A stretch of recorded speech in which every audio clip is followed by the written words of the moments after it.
Hi, everybody. Welcome to Stop Being Sold, a community of informed consumers who are sick and tired of being sold financial products they don't understand or need. So if you're tired of being a transaction, go ahead and hit that subscribe button and also the notification bell so you don't miss another video from us. How are you today, Brian? Hey, Michelle, I'm doing great. How you doing? Good. I'm excited for today's topic. We're going to be talking about how to thrive in a volatile market, which I think does go against the grain. A lot of, if you turn on the news right now, you do a quick YouTube search, whatever it is, you'd think that the sky is absolutely falling based on headlines. But you and I both know that volatility isn't always a bad thing. Right. In fact, it can create massive wealth for people who don't act on emotion. That's the key, right? That's the and key. Instead view it, right? And they don't act on emotion and they instead view it as an opportunity to get stocks or cryptocurrencies on sale, and further grow their portfolio. Absolutely. Absolutely. People are nervous, and I dressed for the occasion today, Michelle. I wore blue because blue's a calming color. And today we're going to take some of that nervousness out of the market and give you some facts. I mean, and it's totally understandable what people are experiencing right now. But you nailed it, Michelle, when you said that people are making money right now. Yeah. The ones that are making that money, they're not acting on emotion. They're understanding what's going on in the market, and they're trading based on that. So, Right. And it's like on Monday, there was that massive downturn, right? Well, I mean, last week. I mean, this has been going on for a while now, not a long time, but a week or so. And, I know I was slowly adding to my long-term positions in crypto, and you were as well, right? Yes, definitely. And I just want to address this. I can get a little nervous even though I'm still adding to my portfolio, but it's easy to get nervous when you see these massive declines and then the quick corrections, right? Am I doing it right, et cetera, whatever. So, Brian, I'm betting people watching this video, the questions that have gone through my mind as well, what's causing this? Right. That's a big one. Are we going into a recession? Are we going into a depression? Is the world ending? And I'm what's happening here? Am I going to lose everything if I stay where I am or in the positions, the assets or the equities or cryptos that I hold? Should I sell, hold, or should I invest more? So, these are the questions I think people are asking. They are, and we're hearing them too, Michelle, and they're all very valid questions, and you should be asking these, right? Yeah. This is your retirement. So, but let's back it up a little bit and look at the big picture. Let's do the 30,000 foot view. Okay. Look, the economy has high inflation now. We know it. We see it every day. And as of the January 12th CPI readings, the numbers were 7%. Okay. Make sure you check out some of our other videos down below here. We'll put some of the inflation videos down below the video in the description. Take a look at some of them, and that will help you understand what we're going through right now. We did a really great video that will be below on, are your investments outpacing inflation? And that's what that really one to watch. Yeah, another great one. And I'll tell you, Michelle, the economy is strong. It is very strong. Okay. There's a lot of pent-up demand for goods and services. Supply chain is weak though. Okay. Yeah. This accelerates the inflation aspect of what we're going through. Also, the Fed, before this was talking about raising rates several times this year.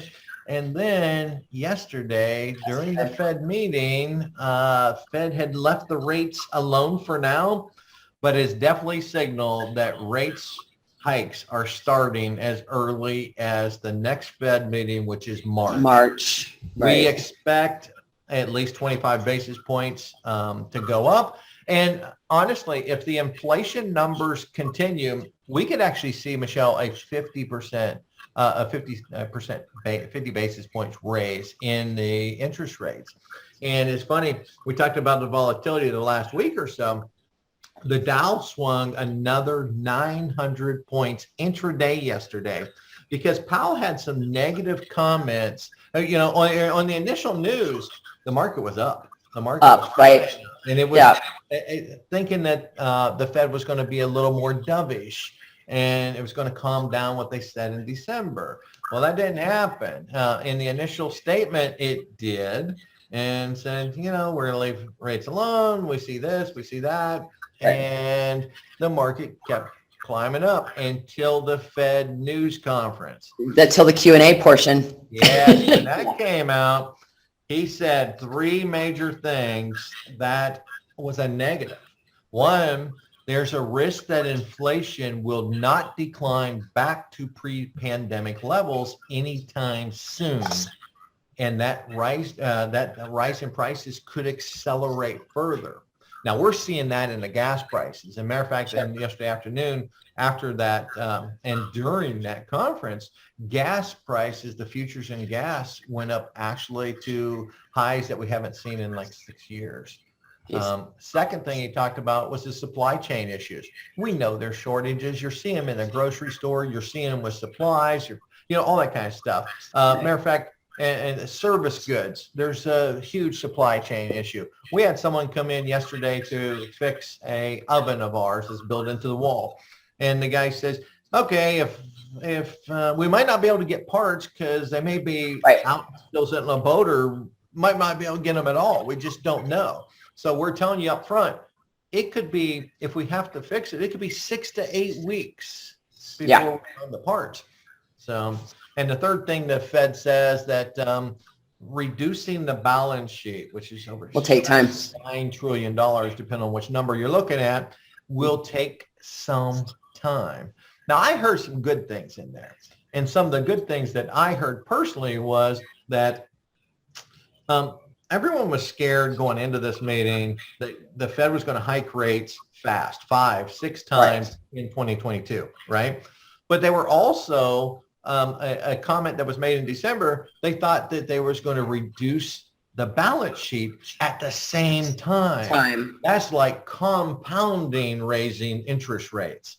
And they said that they hadn't even had meetings on that yet. And they may discuss it in the March meeting, and it may take several meetings after that before they discuss that aspect. That's huge.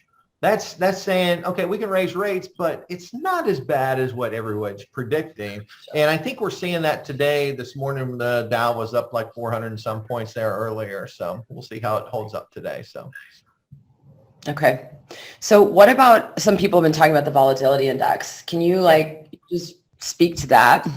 Yeah, these recent wild swings in the stock market, they increase the fears of a market meltdown. When that happens, the VIX, which is the Volatility Index, it spiked from low 17s in January, early January, to a high of 38, over 38 on Monday. And what was Monday, January 20th? 23rd, 24th? Yeah, so it's something like that. About, okay. Yeah. 30% increase in the volatility, the VIX that day. That's massive. Jeez. And you also saw not just in the market, but in the crypto market as well. Oh yeah, and so let's talk about that. Cryptocurrency is definitely an incredibly volatile investment. Okay. Right, but recently it's been extremely volatile. Yes, it has. On Monday, we saw 13% moves in Bitcoin alone in just a couple hours. 13%. Now that's massive. But and to calm it down a little bit, that's common in this space. Okay, in 2021, crypto had returns of 59% for Bitcoin, 399% for Ethereum. So profit taking may also contribute to this volatility. Look, when you're up 399% in a year's time, Michelle, common sense, you may take some off the table. It's okay. Sure. And many people, Michelle, think that Bitcoin is a hedge against inflation. At a recent event I was in Miami last week with the cryptocurrency Miami, Mark Cuban spoke, and he flat out said on the stage, he says, stop thinking that. That narrative is actually, based on what we're seeing, that narrative that BTC is a hedge is absolutely inaccurate. Right. That's what he said. And it's funny. I see some Wall Street money managers yesterday say the complete opposite. So remember, in a market, there's always two sides to the market. There's always two different views of what's going on.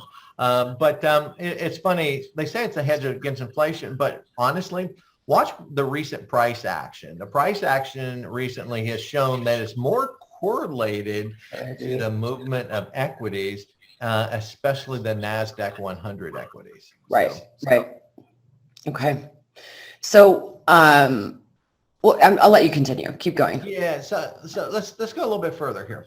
One of the things that you look for to indicate that you're near a bottom in the selling pressure is like a throwing in the towel. You're throwing everything out. You're selling everything. They call it there's blood in the street, whatever. Followed by a strong intraday reversal.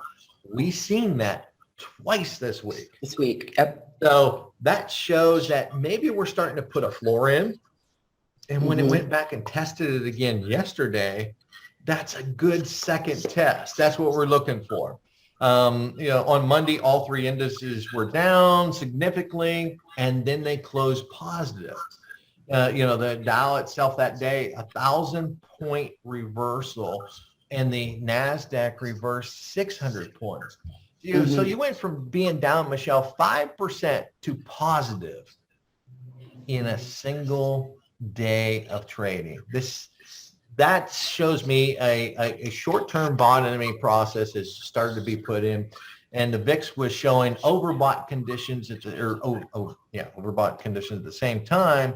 The SPY, which is the S&P 500 index, was in oversold territory.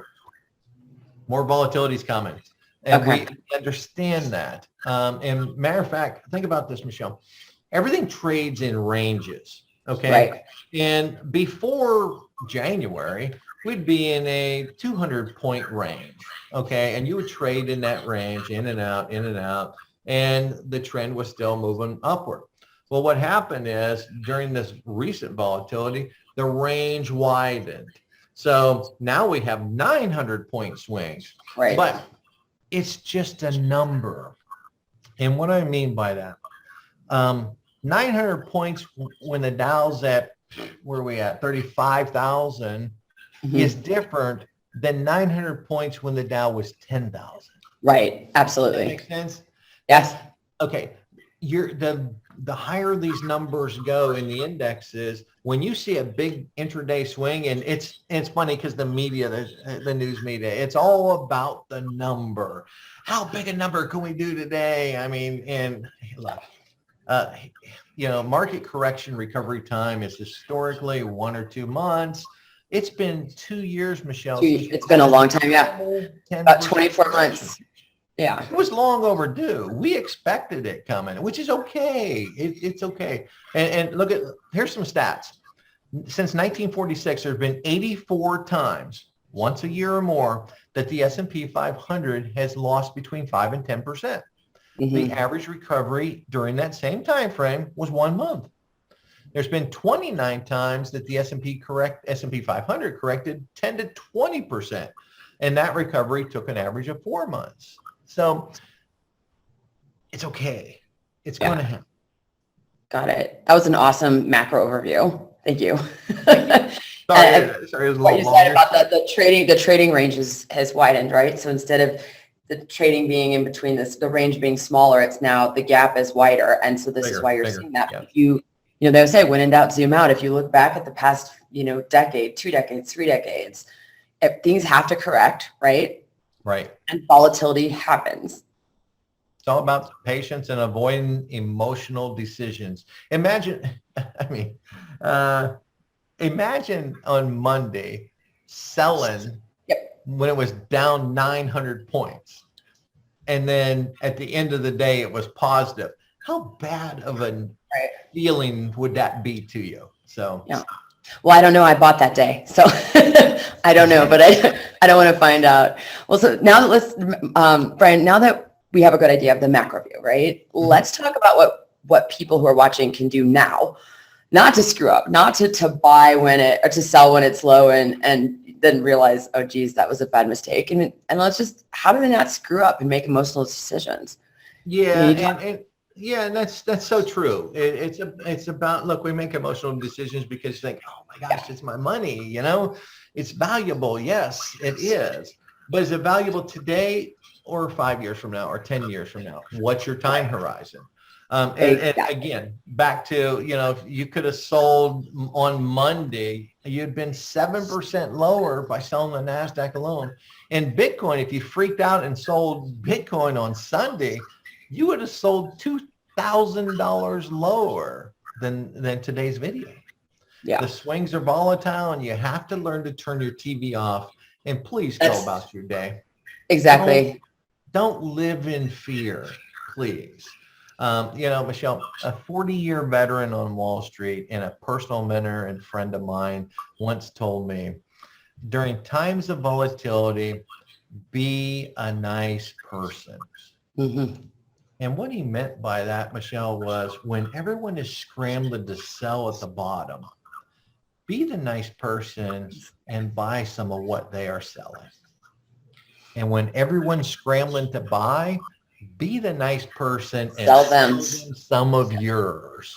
Right. Because look, wherever the trend is, where everyone's flowing to, remember that 90% of them emotional decisions are usually wrong, and the crowd follows that. When the big crowd's following something, go the direction. Right. That's just me. And it's worked. So let's talk about, my take on this is I like volatility because I have a personality as well that I can step back and just the facts, right? So it works for me. But I think it's a good thing. And as I mentioned in the beginning of this video, it's the time when most of the people I know have made their most money. They've really been able to fund their retirements. They've been able to, just have a significant wealth added to they're much more wealthy now. So let's talk a bit more about where volatility is good for you, like when, whatever. So let's start by like opportunity, because that's the first thing. There's opportunity here. There's definitely opportunity here. So when volatility is spiking and equities are falling, now would be a good time to add to the positions that you may have wanted in the past, or you're adding more to your current positions that were still working. Okay. Yeah. The stuff's on sale. And here's where the emotional part comes in, Michelle. You may feel if you buy today, it may continue falling tomorrow. That could happen. But if you're a long-term investor and looking 5 years, 10 years in the future, it makes sense to add during these volatile times. And also adding for, one of the things I was talking to a friend of mine last night about, let's use crypto. You're buying these small cap altcoins. No. I'm telling you, finding projects that you believe in. Right. Assets, even just on the market that you believe in, or that that in the next 5-10 years are going to really perform, rather than, oh, this is hot right now, that's hot right now. Because you're right, you can buy it. I've done it before. You bought something and it dropped the next day, and I'm like, it's okay, I'm holding tight, and guess what? It always comes back up. And look at the long term of it. So I mean, it's funny, just for example, some of the sell-offs this week. Microsoft was a big sell-off, and their earnings come out, and they blasted through the earnings. One of their best earnings reports ever, and raising their guidance moving forward. It's pretty exciting. So there's where opportunities step in. People bought that opportunity pre-earnings. They were able to sell after earnings and make a quick profit. I was in Microsoft. So, but here's a quick question for you, Michelle. This puts it more into average, everyday perspective. Scenario perspective, right? Okay. So if a gallon of gas was $3 yesterday and dropped 10% day to $2.70, how many of you would sit in line to fill your tank today? I would. And how would And then I'd probably brag about it. Be honest. How many of you would run home and brag to your spouse, honey, I saved 30 cents a gallon on gas tonight, and feel good about it, and and you probably get to congratulate, woohoo, thanks. 30 cents is a lot because it affected you immediately. Right. Well, think about it in the same perspective as your long-term retirement plan. 10% off? Man, just save some money. Thank you. Right. I just told my mom the other day, I said, I feel like it's a semi-annual sale going on. And Us ladies like those things, right? That's And a good market. That's what you're supposed to do in markets like this. So let's talk about dollar cost averaging in a volatile market. oh, I love it. This is probably one of the best ones. Besides looking for the opportunities that get presented to you on a daily basis, dollar cost averaging is huge because you're adding to you, especially if you're adding automatic contributions. Okay, so you don't care if you're every Tuesday or every Friday when you get paid that 5% of your pay is going in or 3% of your pay is going in and the company's matching another 3%.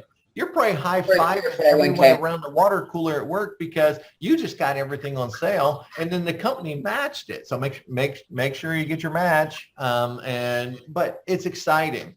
And you're increasing your long-term holdings at lower prices today. This is huge. All right. So what about dollar cost averaging for those who are in crypto?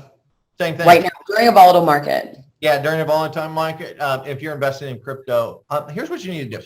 Revisit your time horizon on this asset specifically. Okay. If you have a 5 to 10 year horizon outlook on this, like who was it? I just seen yesterday or the day before an article, someone predicting 200,000 for Bitcoin by year end. And I think it was Kathy Woods from the ARK Fund said 1 million by 2030 for Bitcoin. Okay. So you're buying it today at 33,000. Okay, so make a plan to add during down days and stick to that plan. Right. So if it's down 5% today, and let's say, Michelle, you have $100 you want to add, but you're scared that, oh man, if I add right now, it might drop further tomorrow. Take half, take $50 and add to it. Okay. And with that type of volatility we're expecting, you may only have to wait a short while to add the other half. But if you added the $50 and it goes up from there, you were right. If you only added $50 and it went down a little further to allow you to invest the other 50, you were also right. You can't lose in that type of scenario. One thing, just set limit buys up. That's what I do. Limit order. This is normal. Yeah. All right. So if you're dollar cost averaging, stick to the plan. Make the plan, stick to the plan. And I do like that. I think it is. It's revisiting that what you said about revisiting, revisit your time frame on this. Like look at the asset itself. Is this something in 5 to 10 years I want to hold? If it is, okay, then what's the opportunity here for growth? And then what's the plan? Yeah, and look at, especially in the crypto market, look at this. Crypto's broken up into several different scenarios. Right. You got the metaverse, you got cryptocurrencies, you've got NFTs. It's kind of funny. There was an article out this morning talking about the NFTs, how they survived the volatility of the crypto market. Why? Because the NFTs automatically reprice based on, so if you were asking $100 for your NFT, and it was in Ethereum, it repriced automatically to keep that $100 that you're trying to get out of it. Exactly. Just the Ethereum side of it, that changed, but your $100 was the same. It kept the same. That was pretty unique. That's the first time I've seen that in quite a long time in different assets. So that was pretty exciting. Awesome. All right. So what I'm hearing you say out of all this is that this up and down is normal. Yes. I mean, it happens, right?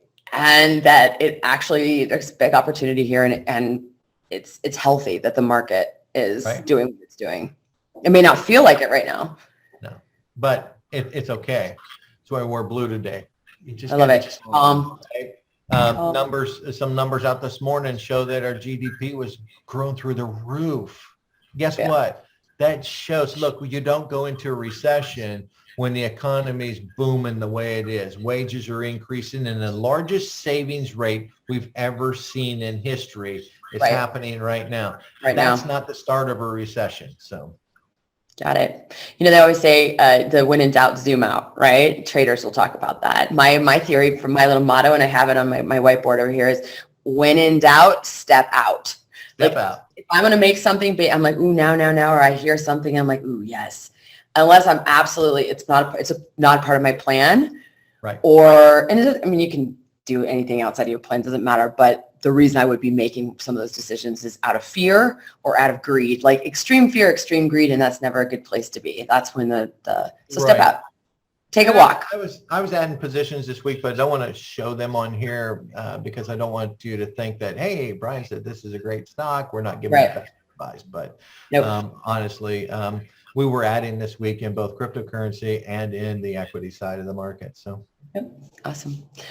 This has been great. Thank you for this. Thanks for explaining high level view and what kind of opportunities, how to thrive in a volatile market. Appreciate it. definitely. If Thanks, you like everyone. this content, if you like this content, please hit that like button.